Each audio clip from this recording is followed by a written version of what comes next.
All right, ladies and gentlemen, welcome to the Brandon Coin YouTube channel. And today we're going to talk about a little bit of solar. So, in the past, I had started a solar experiment, bought a couple panels, was actually planning on getting solar installed on the current house that I'm in now.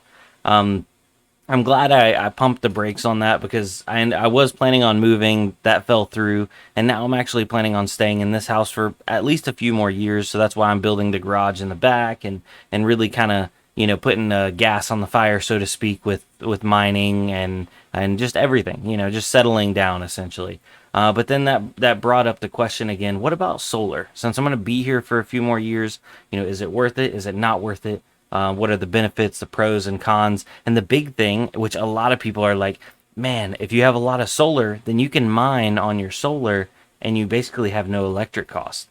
And yes, that is true, but there is a huge investment for your solar. So I actually found this calculator online and I would share it with you guys. I'll put the link down below if you want to check it out. You can put in your address and it gives you like an estimated sun per year, and you put in your bill and it'll give you how an estimated size of a system that'll work for you, and you can kind of maybe make a decision for yourself. Obviously there's some areas where they get a ton more sun and their electricity is a lot higher, California, and solar makes a lot more sense. But in the East Coast, I'll show you some numbers here, and I don't think that's the way. So let's jump on over here, and it's solarreviews.com/solar-calculator. I'll put that link down below. By the way, this isn't sponsored or anything like that, so if you have another solar calculator, please comment it down below, and I'd love to like compare and see how different they are.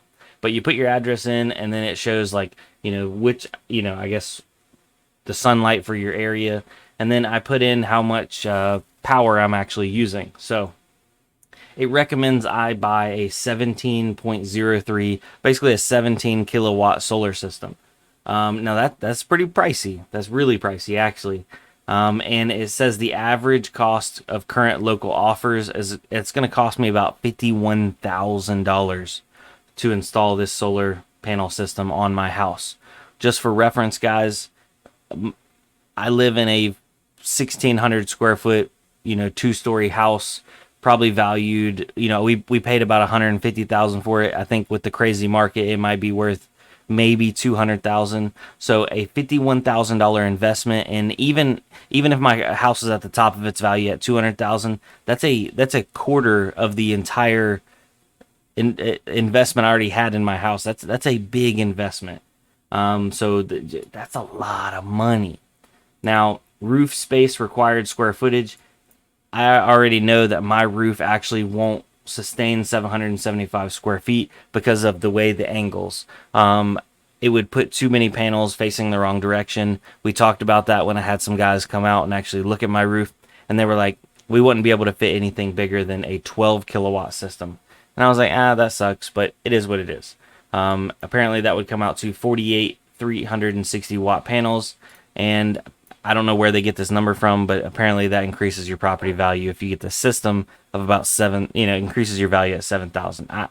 Yes, no, maybe so. I don't know. I know in my local area, if something's got solar panels, great. If it don't, great. It doesn't matter. And that's the big thing is electricity around here is very, very cheap compared to most areas in the U.S. So I pay right at 11 cents per kilowatt hour in the summer, and then 10.5 or 10.5 cents per kilowatt hour in the winter time. So it's never really like these crazy prices you hear of some other people. Like Hawaii's got some crazy ones, and just random places all over it. But apparently it would take me 7 years and 3 months to get my payback period, or essentially, I guess, return on investment. And with this system, that would be 100% offset. Now, the only issue here is that's with my current power draw. That's if I don't expand at all. But if I keep on adding GPUs and adding ASICs and well, I don't really have any ASICs, but if I keep on expanding my farm, I already can't fit the system that it's asking or it's suggesting me to. So that means I'm capped out. I can never actually gain more solar. some people were saying, oh, maybe you can put some on your building and that kind of thing, because I was bouncing ideas off people. The only issue is back there, as I left some trees real close to the back, so I would have shade on my actual building. So I think that pretty much negates what savings I would get back there, because I'd only get about half the sunlight I should be getting. So yeah, is it a great investment? I guess if I was going to stay here 7 years and 3 months, it would just hit ROI. But I think $50,000 could be spent in a lot better ways that can make a lot more money than just saving me $50,000 in 7 years. You know what? Hold on. Let's do some calculator math here. So my bill is $300 a month. That's what I put into the calculator. Also, times 12 times 7. How did they get 7 years and 3 months as the payback period? I mean, that's only 7 years, but that's 25,000. Huh? This may be taking into the solar credit into account. I think there is still a solar credit for 2021. I'm not sure, but yeah, that only even if it's 100% offset, that saves me $25,000 in 7 years. So if there's no solar credit involved, that's going to take 14 years. $50,000 can make me a lot more money in other ways, and a lot faster than 7 to 14 years. Obviously, if my way of looking at it is flawed, please comment down below and let me know. But it basically, me having such cheap electric does not make it viable and does not make sense for me to install solar onto this house. Yeah, no way I slice it does it make sense. Now, a small solar system, maybe like a DIY system, I could see doing that before actually paying a local installer to come out and put something big and expensive and professional, and you have to end up paying gobs amount of labor, and that's probably where that $50,000 price tag comes in. But even if this system was half the cost, so if it was $25,000, that would still be 7 years. And I guess if you get half of it as a credit, which I don't think you do, that'd still be what, 3.5 years. $25,000. I can make more. I can ROI $25,000 faster than 3 years, 100%. If people were looking at graphics cards today and were like, that's a 900-day ROI. Actually, let's see here, 365 times 3. That card's a 1,095-day ROI. People would be like, nah. But that's what, these solar panels are actually more than that. I mean, 7 years. So 365 times 7. So somebody's like, yeah, that's a 2,555-day ROI. Seems legit. Let's do it. And in reality, it's like, nah.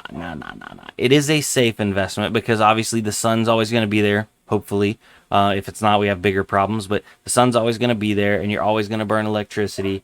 But now if I scale back and I don't actually use as much power as, say, I quit mining. I don't know why, but say I quit mining and I don't use as much power. In my local area, they don't give you a 1-to-1 credit on back-fed power to the grid.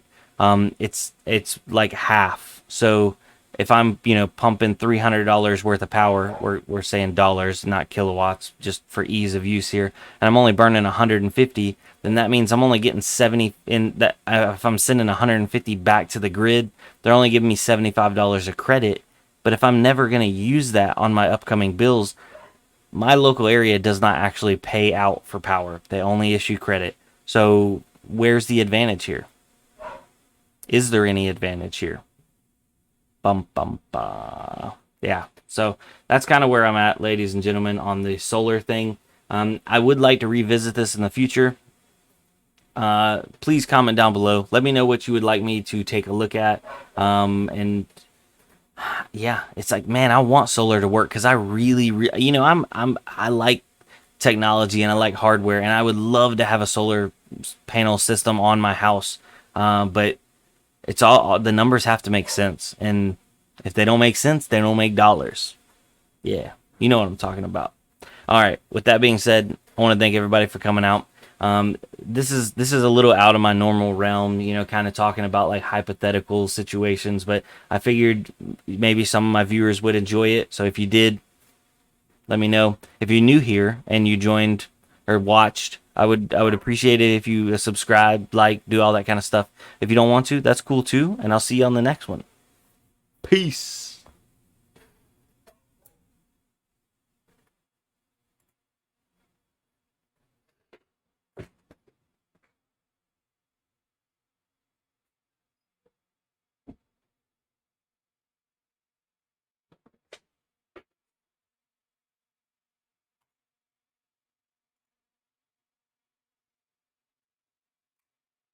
Oh, there we are. All right. So for everybody that made it this far into the video, welcome back, OG Jelly Squad, Miner Fam, whatever you want to call you guys itself. I appreciate you guys, 100%. Now, I guess clearing some things up. The garage company has just called me back, and I guess maybe they have to get pushed back a few days before they can come out, which is a bummer because I thought they were going to be like Johnny on the spot, ready to throw that thing up. Because as soon as I can get that my detached garage up. By the way, if you don't know anything I'm talking about, I have a detached garage that I've been building in my backyard, and I've been basically showing the process from start to finish, all the way from permitting, setting up, doing the work, you know, getting people in here, all that kind of stuff. It's been fun. But you can go to my channel, go to playlists, and look for the detached garage or the mining garage build playlist, and it's got all the videos in there. So check that out.